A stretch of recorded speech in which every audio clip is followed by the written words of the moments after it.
First off, welcome everybody to the Learn to Love Illuminator webinar. We're very happy to have you. I see people coming in from all over the world, so hope it's not too late at night or early in the morning for everybody out there. My name is James Mantica. I'm a systems engineer architect here at Calian Advanced Technologies. Our presenter today is Brian Gecko, who is a software section head, senior developer on both Decimator and Illuminator products. Before I hand you over to Brian, I'd like to run through a few administrative points. We're going through the webinar today. Feel free to use the question box to ask questions as they come. We'll be addressing them at the end. We hope we have time to get to everybody's questions, but if we don't, we'll get back to you via email after the fact. This webinar is being recorded and will be available to review once it's posted. It might take about a week or so to get that out to you. So if you missed something, don't worry, we'll get it back to you. And so, yeah, just welcome, and I hope you enjoy the session. I'll hand it over to Brian to take over with the presentation. Welcome, Brian. Thanks, James. My name's Brian, and I've been working with the Decimator for a number of years now. So we'll go through the webinar and get started here. So the agenda, really quickly, 15 minutes at the beginning, just with some slideshows and getting some terms and definitions in place. Then we'll flip over to a live demo, 25, 30 minutes or so, where you can actually see it and working. And then we'll have a little QA session near the end, and then there'll be a fourth area where there's some reference links and contact information. So let's get started. So the history of the Decimator carrier monitoring is what goes way back to the D3, and the Decimator is a spectrum analyzer. And you can see it there. There's a number of form factors. There's a PCIe card, a single board port, and then you can see an external box above that, and it's very much like a USB drive. As well, we have a 1U high rack box for 4 and 8 ports, and you can see the picture of the Decimator there on the bottom, the D4. The carrier monitoring was added in the baseline D3, and it shows just the current signal being measured, and then you get a trace, a historical trace of just the current day, and it kind of flashes up and down. So this is really good for teleport operators, showing user alerts, and the data was logged directly to the user's PC. But again, you could only see the historical trace for some short period of time, and you really can't navigate back to another previous day. So then we added, by popular demand of the customer base, we added a carrier watch back in 2016 with a D3, and you can see that tile display of up to 100 carriers on the top, and you see as the measurements are being measured, the blue border around the tile shows you which measurements being shown. And then we also allow you to look back at the historical power values over time, and we allow you to play back during those anomalies, and you get some audible alarms. And we license this with attaching it to the Decimator. So then in D4, we rebranded the carrier watch as Spectator, and you can see the same, very similar screens. This is all web UI based. It's got the same great features as the carrier watch. And we also added another license called Detector for Constellation Plot. And the Spectator and Detector, because it runs in the browser, you can't really serialize the data. So we provide you an external database to serialize their historical data to. So then customers have kind of requested the centralized storage, and we went through that, and we wanted to we added this Illuminator product to the Decimator carrier monitoring line, and it really just piggybacks on the configuration and setup of the Decimator and the carrier watch and Spectator. So it's designed to really cast light on all your carriers from a central platform across the network. So what is it? Simply put, it's a multi-site carrier monitoring system with monitoring control from a single control point. It leverages the D3 and D4 spectrum analyzers as collection devices, and it provides a dashboard view, much like the carrier watch. It supports multiple remote sites. So the measurements are keyed by workspace, site, and measurement name. So we've introduced some terms there. So let's get started on introducing what these terms mean and defining them. So analysis is just really an evaluation of the raw data against a metric to produce a pass or fail result. So these are your 10 analyses that we provide for the decimator and illuminator. And we'll go through those in a little bit more detail in a bit. The settings are just a list of configuration values, center frequency, span, RBW, number of averages, etc. So we can also, the switch port for the multiple devices, the switch port would be included in those devices. So if you have an 8-port decimator, you can just continually treat the switch port as another setting. The trace is just the power points as a function of the frequency. The carrier are just your setting inputs to capture that raw data. The measurement, we give it to a name. It's a name. It has your carrier settings and one or more configure analysis with thresholds in it. We have the trace and the constellation results that come back, and then we evaluate the overall status and render that in red or green. The project file is just really a save file for configuration at the remote decimator. So this is your spectrum analyzer configuration of all your settings within the decimator. In the D3 world, we saved them to XML file format, and to D4, it was a JSON file format. A workspace is just a configurable space consisting of one or more sites where we can control that carrier monitoring and measurement results can be viewed. And it's really also used for multi-tenant partitioning of data. The site will sit inside of that workspace. You get a site name, an IP address, remote port, and a project file. The constellation plot is really just your IQ axis with your demodulated data. The spectrum plot shows your trace with the power on the vertical and the horizontal frequency. Measurement tile is a display component on the dashboard. It just shows your carrier trace, and it also shows constellation plots as well. And it gives you that overall status result for an access to the historical world. A perspective is just simply a list of screens that you can navigate to that are locked by user role. So we've got workspaces, that's the primary one, and there's a few others. And then within the workspace, we have these 4 views: user-defined, rotating user-defined, active alarm, and historical alarm. And we'll show those off in a few minutes in the actual live demo. So the Illuminator project file contents, this is just if you're at the remote site and you're working with the carrier, you're working with the decimator in just an ad hoc way. You can see the project file on the left, sort of a tree structure, JSON structure. You see at the top, you've got the desired settings. That's where your current states are. You've got traces. You can save up to 10 of them. You've got markers and states, or what most people call presets. You can save up to 10 of those. And at the bottom, you've got some lines. You can store frequency lines and reference lines. You have some extra things, overview states and waterfall plots. But the real main part here is the green area where the carrier monitoring is. And you can see far on the right, you have an array of measurements in that project file that has name, status, analyses with all your thresholding, and then your desired settings. So then we take that project file, and you can see it again. The project file is right in the middle of the screen, and working down to the right is very familiar. It's the same thing, just repeated there for clarity. But if you work from the project file up to the left, starting up with the workspace, you can see the name of the workspace, and you've got multiple sites in an array. And then within each site, you've got a name and IP address of your remote decimator and the port to connect to talk to it. And then the project file content, which eventually has all your carriers and your measurements listed in. As well, at the top, you can see the users are listed there with the roles, and each user will have access to an array of workspaces or star for everyone.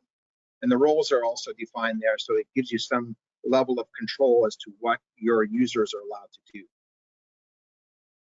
The analysis algorithms, will go through them. Band power, fairly straightforward there. Again, you're getting back a trace of power points, and then we take those trace points, and we sort of sum them up with that expression, and then we take the 10 log of that to get the band power. On the right, you'll see what the GUI is, how to actually configure that analysis. So the band power there really becomes your nominal power. You would enter that in, and then your tolerance below that is just a plus or minus from that nominal value.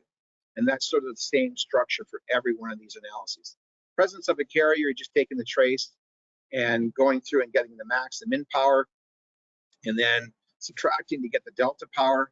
And then once you have that, you have to make sure that your carrier has got more than that in terms of magnitude, just so that you're filtering out the noise. EIRP, again, is the same as the band power, very similar. We subtract the band power by 30 to go into watts, and then we actually add a gain to the satellite, so we can offset some losses and things between the decimator and your actual antenna. C over N, very similar to presence of a carrier. Instead of taking the max power minus the min, we actually average some of the points around the max and min to filter out some of the anomalies. SNR, this is your constellation plot formula, so it's really just the error between what the idealized world is and what the actual measured world is, and then you get that function. Center frequency allows you to trap sort of the drift in the horizontal component or the frequency component, and it gives you that ability to say, I want my carrier to be here at the peak, and if it's not, let me know, and I'll be able to have some type of drift allowance or frequency there. The carrier power is very similar to the band power. Instead of using the whole entire span of the measurement, we find the peak power, and then we allow you to enter in a drop from that peak power. And then once you have that drop, it'll actually define the carrier edges. So the carrier edges are a little bit more variable there, so you can kind of filter out some of the things that are getting in the way. And then we have a mask. For the mask, we allow you to save up to 10 masks. So usually what users do is they can create an upper line mask, a window, and a lower line mask for a particular carrier type. And if you've got multiple instances of the carrier type, you can name that mask based on the carrier type and apply that mask to each carrier that you're measuring. The CW frequency and CW power are again the same as the center frequency and carrier power with no drop. So going over to the Illuminator architecture, it consists of a central site and remote site. So the central site there you can see in blue, and then you've got some remote D3s and D4s working at the remote site. You can have as many as you want there. It can be packaged, the Illuminator can be packaged, the blue portion at a customer site or as a cloud service. It also can be it's also packaged in a Docker container for easy installation and administration. And your decimators must have a license installed. Licenses are very easy to install for the D3 or D4. So the key differences between Carrier Watch and Spectator to Illuminator is Illuminator, again, is centralized control. The measurements from each decimator are logged and monitored from a single operation point, and multiple workspaces can be configured. And this is where you can partition your workspace and measurements up based on satellite, antenna, lease, carrier, service provider, whatever you want it to be. The Illuminator features, again, shares the features with the Carrier Watch. You get the many carriers view at a glance. You can fit them on, as many as you can fit onto a single window. So hopefully if you have a large operation screen, it'll help you out. Colors indicate carrier alarms, and display updates are in real time, and the user can configure the layout of that screen. You can also dive into the historical view and zoom into a measurement result and select the time. So on the top, you can see the different analyses are listed, and you can click on the time. The time is in the horizontal. And then once you select that, you can see the actual trace or the constellation plot at that time. And we have threshold lines as well. And you can review those traces and go back many days. And you can also play back with the buttons in the toolbar to play back at different speeds. So you can kind of look where there's an anomaly and play back and see the traces just before and just after the anomaly. The Illuminator features has multiple views. So we have this on the right there, there's an alarm view, the active alarm view.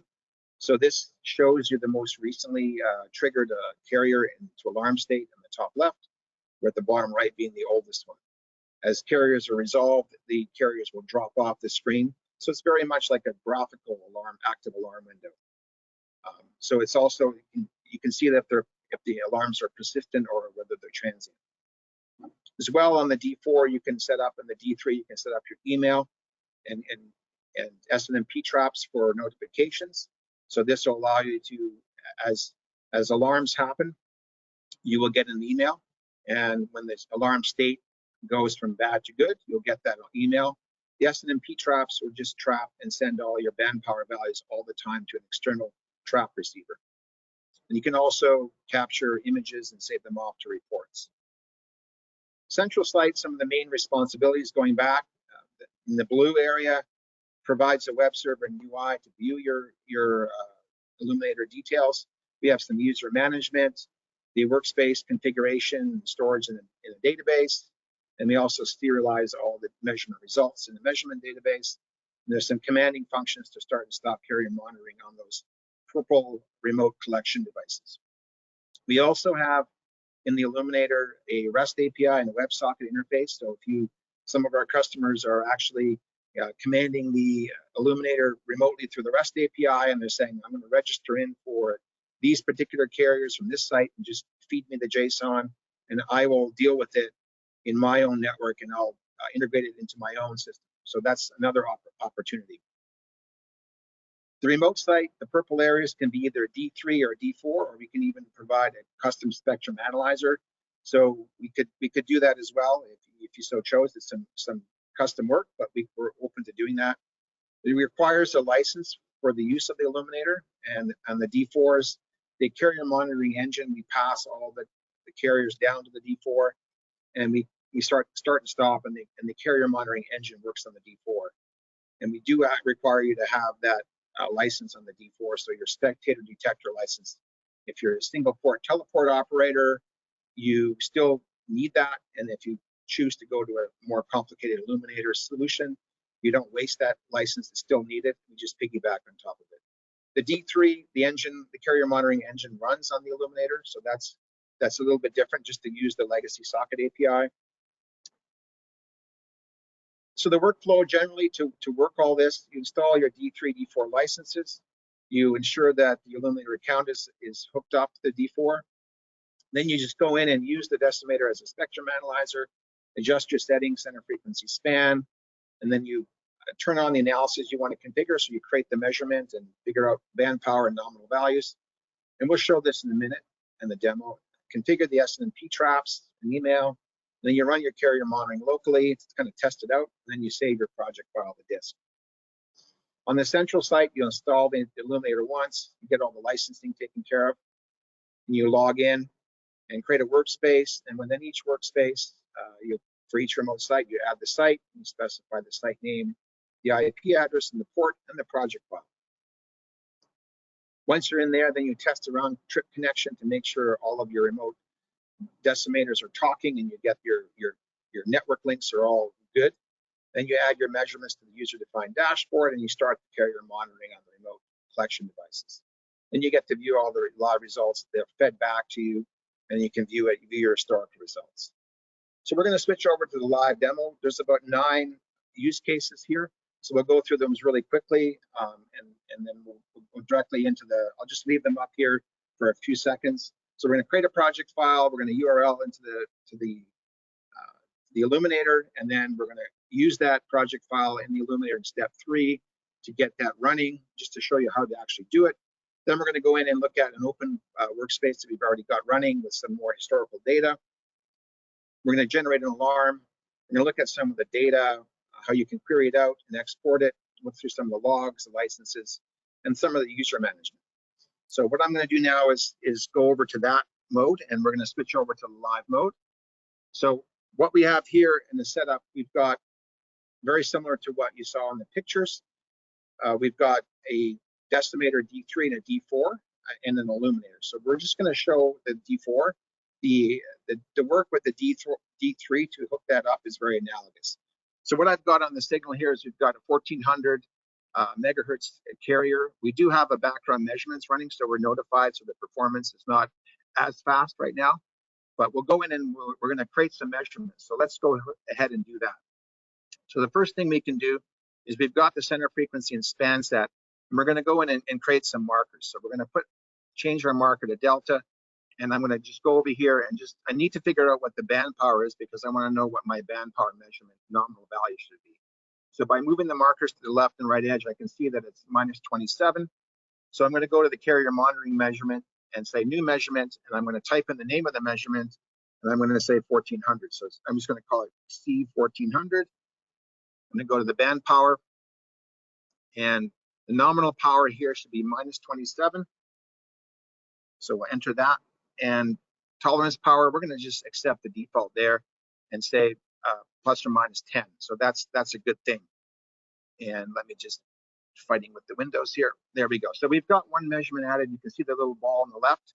Now what we're going to do is repeat that process two more times and go through and set up another carrier. So we're going to navigate over to 1450.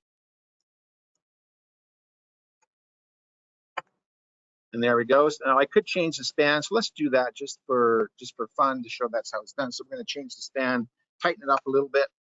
There we go. Perfect. And then we're going to go over and add another marker. So another set of delta markers.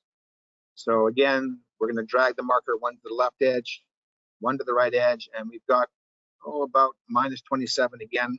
So let's go through that, create a new measurement, and call this one carrier 1450 to set it up at the center frequency. Band power again, we'll use this one at -27 again. And this time we'll override the tolerance to make it a little bit tighter. We'll go ±5 dB and say okay. So now we've got 2, and let's just do it again one more time. After 3 times it starts to get a little bit boring, but let's just go through it again and do another carrier at 1500. So there's 1500. The span looks good.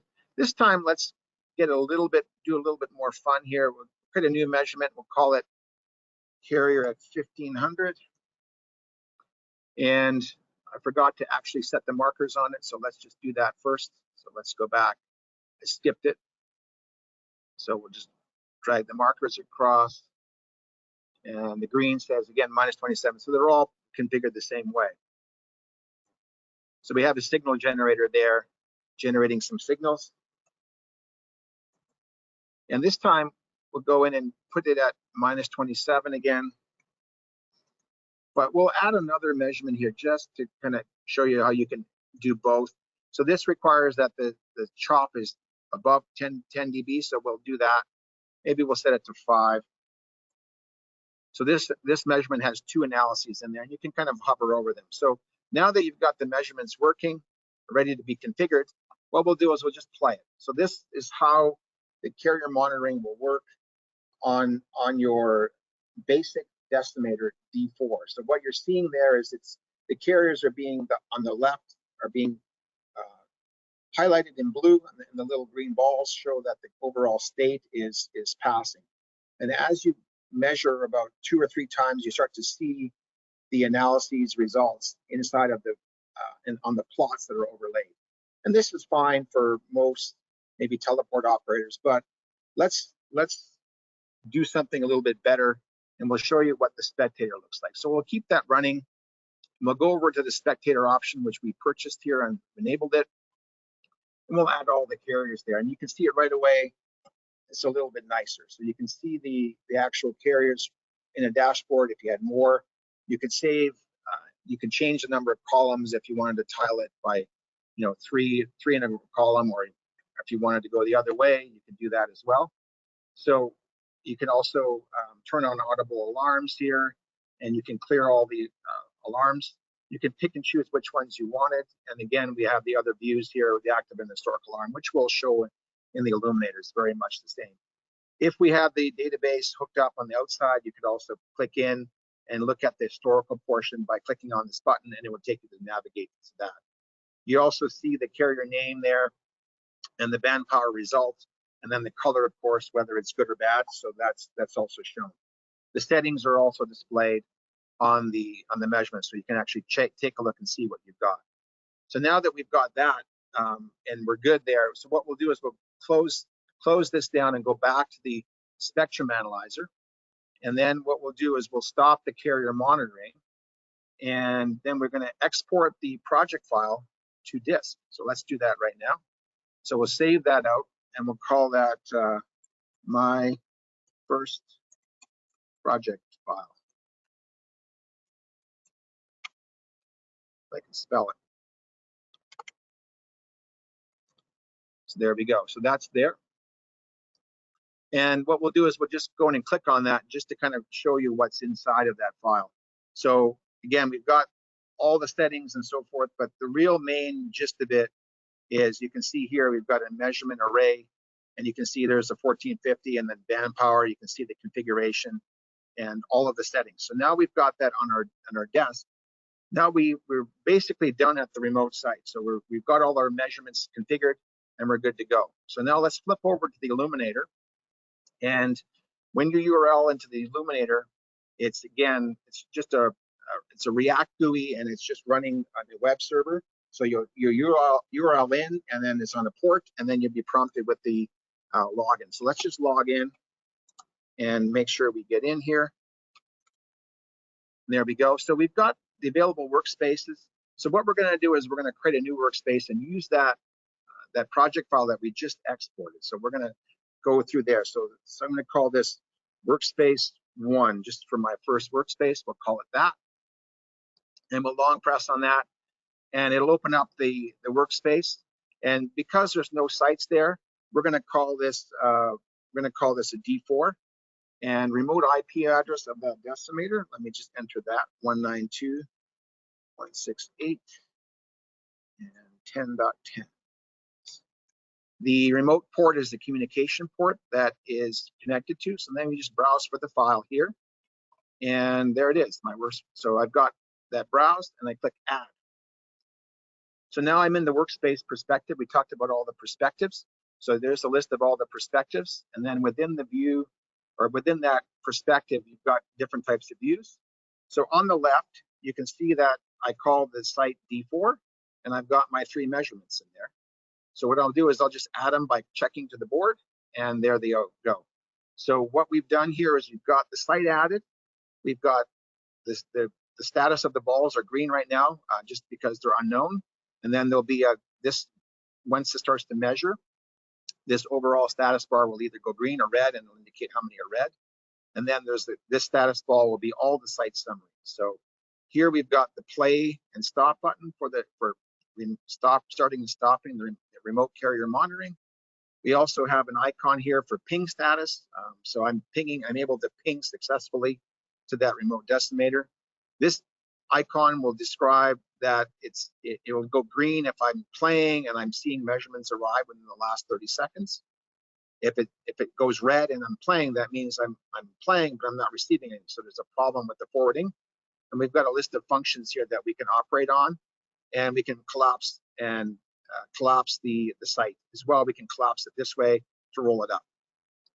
So let's go through. The first thing you want to do is actually test the round trip connection. So you can see that it sent a message from the Illuminator to the decimator, and then from the decimator it sends back a message to the Illuminator as well to mimic the forwarding of remote results. So we're good. So we're really good to go. So let's just click the play button and get it started. So here we go. So we're getting live feedback now to the Illuminator from the D4, and we're seeing all those values come through, and it's looking like it's functioning properly and looking good. And the other things that are in here, if you do want to add another site, you could go here and click this site and go through the same experience, and then you would get more than one site down here. So I'm not going to show that right now. I'm going to just go in and leave and shut this down and stop it. So here's how you stop the carrier monitoring, and it's stopped now. So all the communications between the remote site and the Illuminator are now stopped, and we're going to close the workspace. So now as we exit out of the workspace, you can see that we've got 2 workspaces in play, and I'm going to open up the other one that I've got running, the webinar one, and you can see that I've got 2 workspaces there. I have a D3 and a D4, and you can see that in the case of the D4, there's a number of measurements there, and 2 of them in a red state, they're failed, and you can see that being reflected with the ball here. There's 2 measurements failing, and overall in the entire workspace, there's 2 measurements failing. So this is the user-defined view. Again, you can sort of toggle the number of columns again, and you can also see all the other features there. The settings of the measurement are available. Again, you can roll and collapse up. I've had up to 24 sites here listed, and it seems to work fine. So we've got all that set up. So again, so we've got the user-defined workspace. So let's go through and look at the active alarm view. So again, so this is the active alarm view. We do have this view set up. Again, it's like you're active alarm log or active alarm table, and you can see the measurements that are in alarm state. The other view is the historical alarm. This one, it does show the same thing as the active alarm, and it will show some carriers that are green potentially that have been corrected over the time of the query. So here I've got a request for 12 hours. So I've had nothing that was corrected in the last 12 hours. So you would use this. I would use this if you're going away for the weekend. You want to come back on Monday, and you want to see over the last 48 hours. Show me what's currently an alarm and what was an alarm. And that's typically what it's really good for. The other view is called the rotating tiles view. And what this view is very much like the user-defined view. So what we're going to do here is you get your dashboard will rotate with a number of groups. So we're going to create a couple of groups. So we're going to call group 1. And to group 1, I'm going to add like these 3. And then I'm going to add another group called group 2 and add that, and that one will be blank. And to group 2, I'm going to add that one and that one and that one. So there we go. So now we've got those groups are defined, and we're good to go. So now what we can do is we set it in play mode, and now right now it's showing group 2.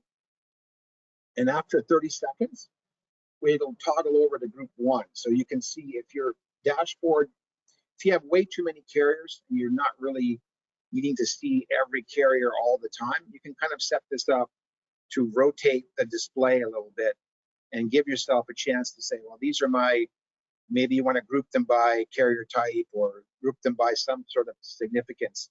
It allows you, so you can see there it's flipped over to group 1, and in 30 seconds more, it'll go back to group 2, and it just keeps flip-flopping back. So it's kind of a nice little feature. So what we'll do is we'll go back to the user-defined view. And so we're in that mode now. We're going to view some historical data. I'm going to flip over to here and show 4 columns.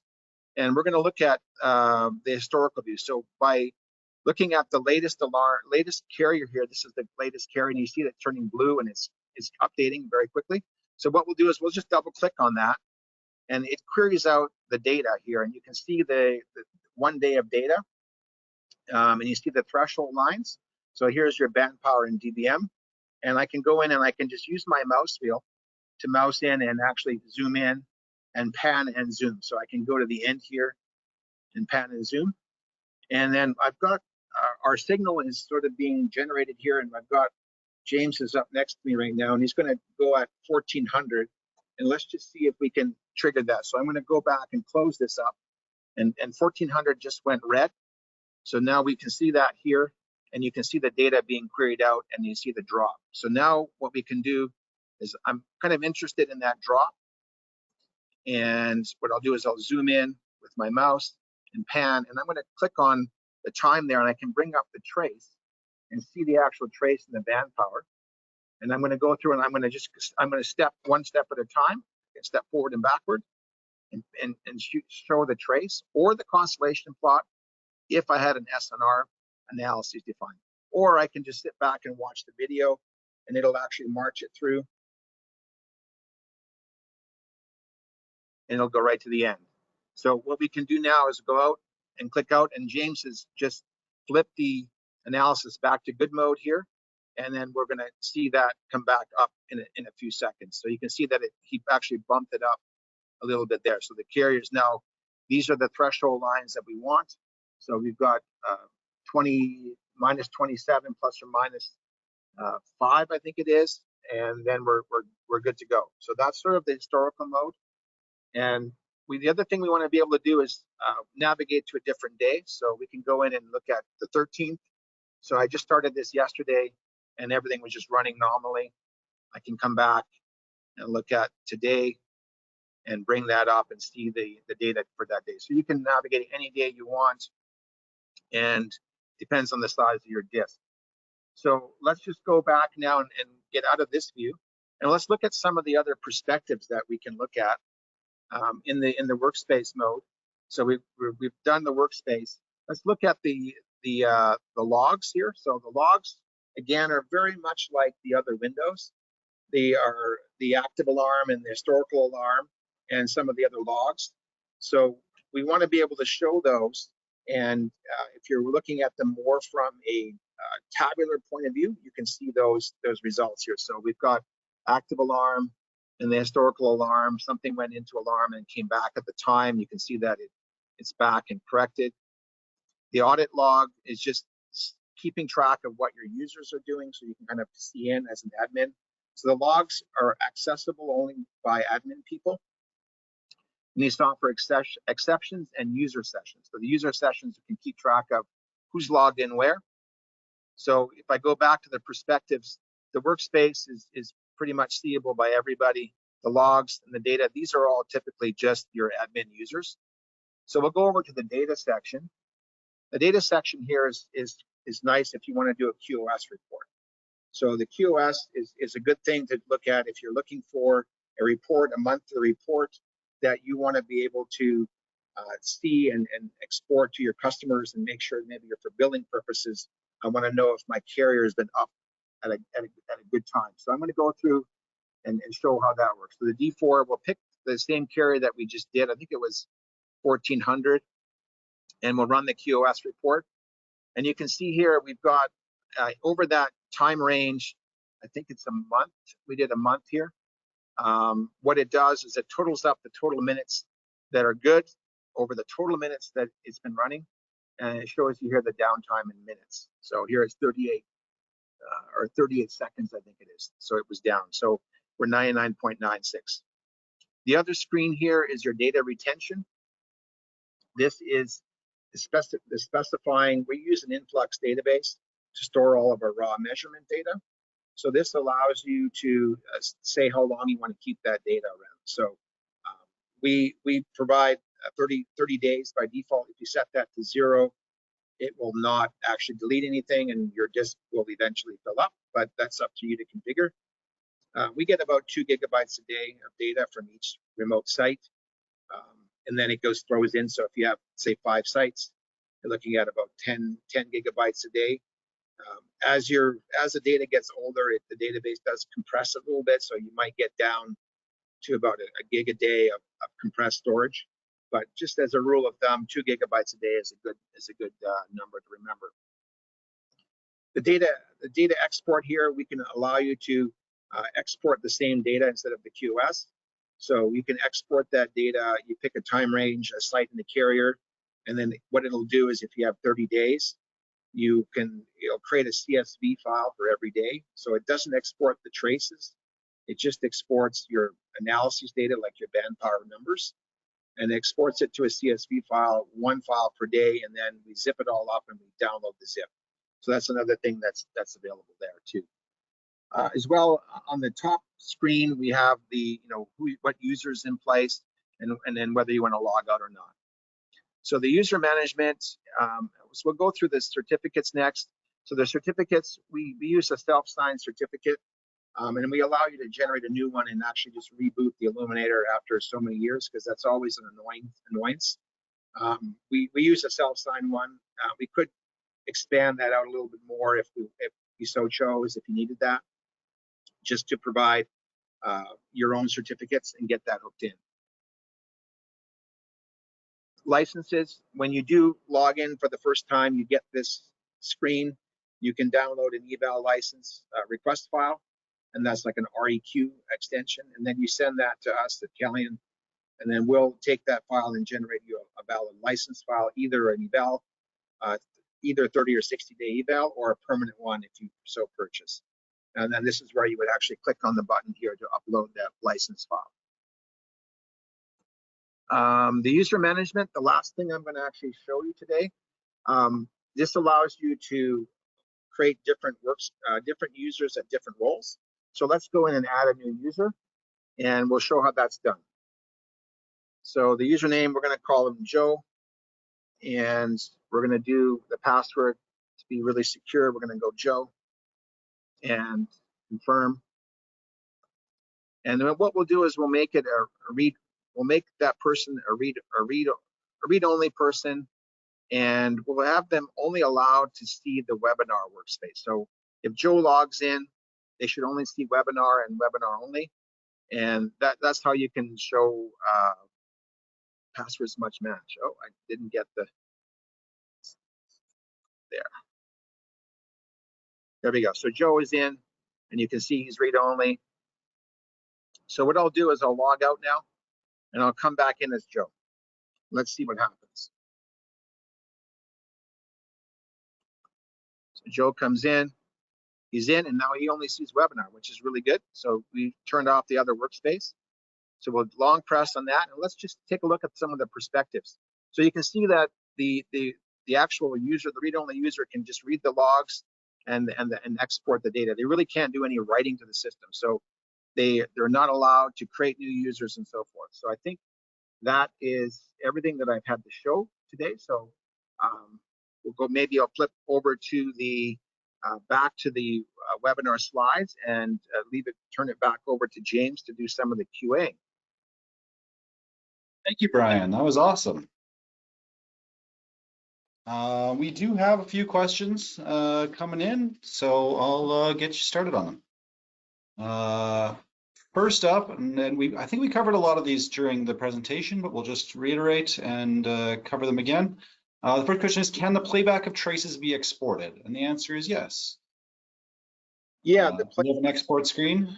Go ahead, Brian. Yeah, the playback can be exported. You can let's see the playback. So you're actually looking for the live traces. You can view them, but if you're looking for the raw trace data, we don't have that in there right now, but we could export the raw traces as well. On the D3, we export the traces to a database which is actually a file system, and we allow the user to work with that as CSV files. In the D4 Spectator, the traces are stored in the database and they can be queried out. In the Illuminator right now, we're just exporting the manpower and the analysis data. We're not doing the traces. We've had a request for that, and it's something that's on my list, and I think that will go in shortly, is a way to do it. The problem with traces, it's a huge amount of data, and it gets tricky because you want to make sure you don't bog the system down, because you can, doing a day, you can do a gigabyte of data. So the question is what is a nice way to do that? We do have the REST API. So for something that you want to do, we can retrieve all that data. All the data that's being shown on the GUI, it's a React GUI. So it's a very modern web feeling app with the Redux storage for your state management. But we do use the REST API in the GUI. So it's something that you could do on the side if you wanted to export it out manually. You could write your own curl script. We could add it to the GUI. It's something that we probably will add in the short distance here. Thank you, Brian. Next question is, do licenses need to be updated every year? The answer is no. It's a one-time shot. So you get your spectator license or detector if you want to do SNR measurements, and then you buy the Illuminator license at the central site. You install it, and you're off and running. We don't come back and hit you with anything down the road. You will be able to.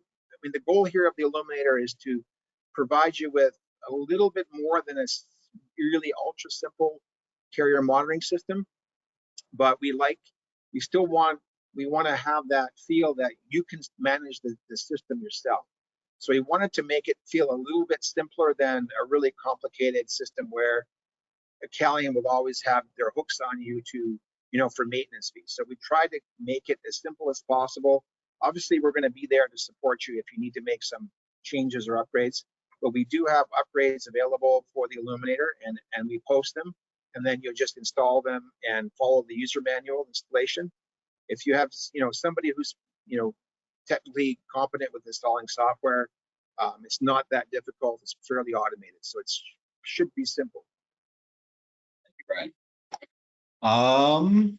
The next one is, what browsers are supported by Illuminator?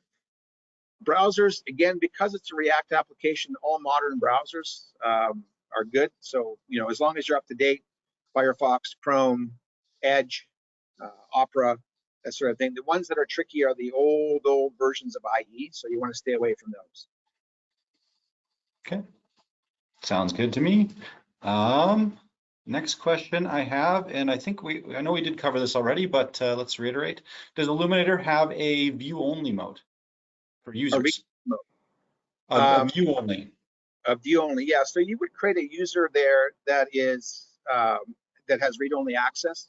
So all of the requests. So basically, because of it's a REST API, your REST APIs have 4 different types of things. You can either do a get, a put, a post, or delete. So if you're a read-only mode, we allow all the get access to the end user. That's got so your puts to change the data, post to add new data, and your delete data are no-goes for a read-only user. Okay, awesome, thank you. The next one I have is how fast can each measurement be scanned within a workspace? Do they scanned one at a time or the asynchronously? So I can start that one off. The decimator does round robin. So on the decimator itself, it'll start at the first carrier and then move to the next and the next and the next. And the speed at which it goes is entirely dependent on the amount of bandwidth and the resolution bandwidth you set. So normal spectrum analyzer parameters. Anything you want to elaborate on that, Brian? Yeah, I think that's pretty accurate at the remote site. And then what ends up happening with the decimators is when you play carrier monitoring from the Illuminator, it works the same way. And then we bundle the entire batch of JSON carrier configurations or measurement configurations. So then there is a thread inside the D4 that goes off and measures it and does this round robining queue. And then we also pass in the callback URL to the Illuminator so that allows the measurements to be forward.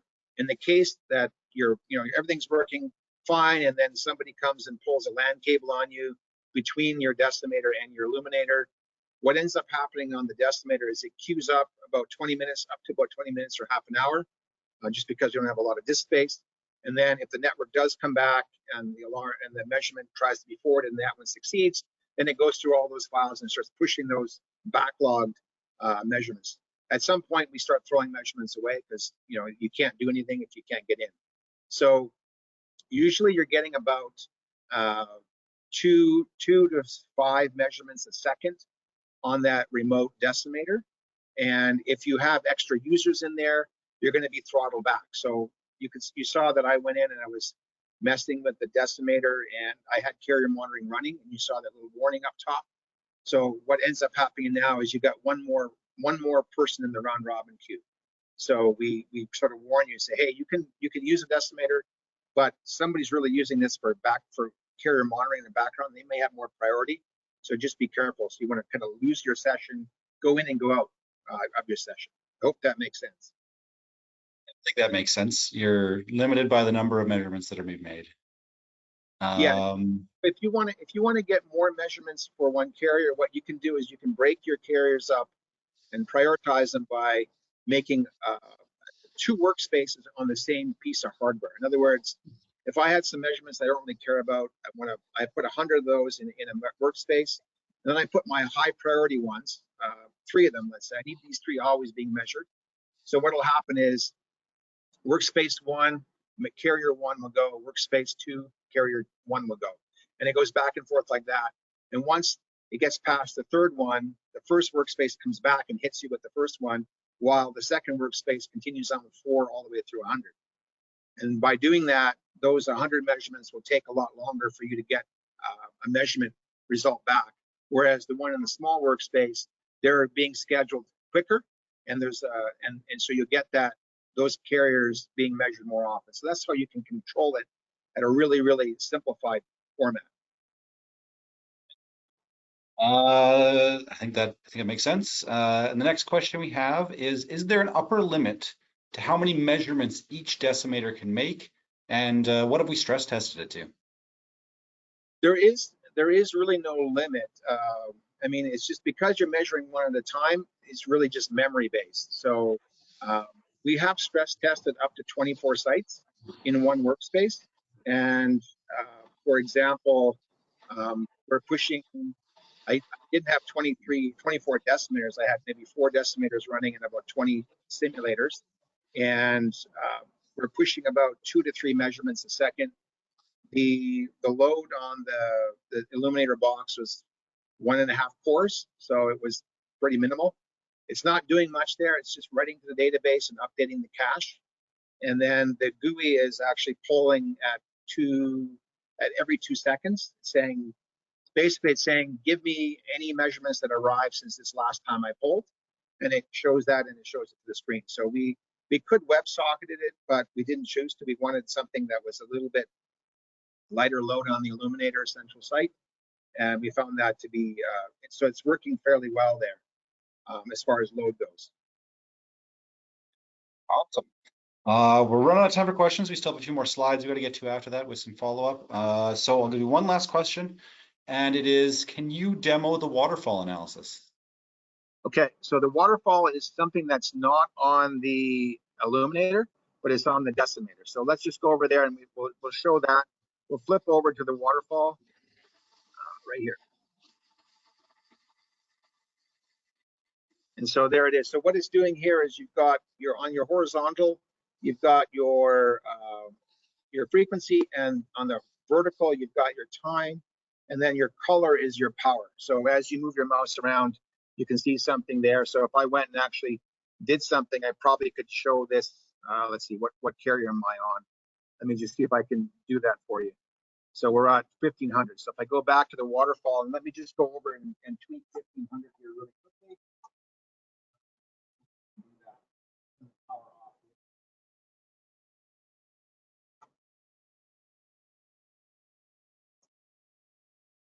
Yeah, so here you can see that the power went off and went blue. So there you go. Does that make sense? Good to me. Okay. Okay, I think we're pretty much out of time for questions. I do see some more questions in the chat. Please don't worry, we'll get back to you. Our plan is to send out some emails after the meeting is done. So yeah, Brian, if you want to go through the last 2 slides, and then Sure. we can close out. Yeah, so again, just a summary here. We showed the top 3 rows here. It's as you go further down in the rows, you're getting an increased cost. So just make sure you remember that. So the simplicity is at the top, and more customization at the bottom. So the first one we showed you is when I created a project file, I did base carrier monitoring. It's great, awesome for teleport operators. It's cost effective, simple, no need for any extra licensing other than the base decimator. You can't play back any historical data, and you only can see one. The other ones, the carrier watch and spectator detector, give you all that stuff from the row above. Plus, it gives you that extra ability to see the historical data and see the dashboard. Again, so you need a little extra license. If you want to go and get more sites going and monitor and control from a single control point, then your Illuminator is the answer. So it's a little bit more, another license required at the central site, but it's fairly cost effective. Then if none of that works for you, we do try to roll requests into the Illuminator as much as possible. But if it becomes so onerous that you want something totally customizable, then we can build you a custom CMS. So we'll go on to the next slide. So there is a getting started video series up online. So this is included, all the URLs are included. So everything that I showed you today is on those. It also has the installation of how easy it is to set up the Illuminator. You'll need a Linux box, Ubuntu, and about 4 cores and some disk space for 2 gigabytes a day. And it shows you how to do all of that. The user manual you can download from this URL. And then the final slide today is, for contact information, contact Jim Shedden, and his email's there. And he'll provide you with Illuminator pricing, how to purchase it. As well, one interesting feature here is that the Illuminator software bundle for the central site, it is exactly the same between the actual purchase version as the eval copy. The eval copy, we can get you a license. And the nice thing is you don't even need a decimator. We do have a D4 software simulator that's running at the same site that you can fire up. And so you can actually test out what we showed you today just with software. And we can also set up a one-on-one Teams meeting to discuss any of your specific needs, any questions, further questions. And if you wanted to have any custom measurement devices that you want to connect to, we can always talk about that as well. So I think that's it, James. I've got everything I have, and I did bring in some balloons, some Valentine balloons. So make sure you give the person you love a squeeze today, and also learn to love the Illuminator. And hopefully we can be on one of those balloons in your future as well. Thank you, Brian. I appreciate all the effort you put into this. And thank you everybody for coming, and thank you for all the questions. Like I said, we'll be getting back to you via email. We'll also be sending out, we've been recording this session, so we'll be sending out the recording of this in case you missed something along the way. And again, reach out to Jim if you have any other additional questions or concerns or anything else that pops up. And we would love to help you. And as Brian said, we learn to love Illuminator, and happy Valentine's Day. Thank you, everyone. Bye.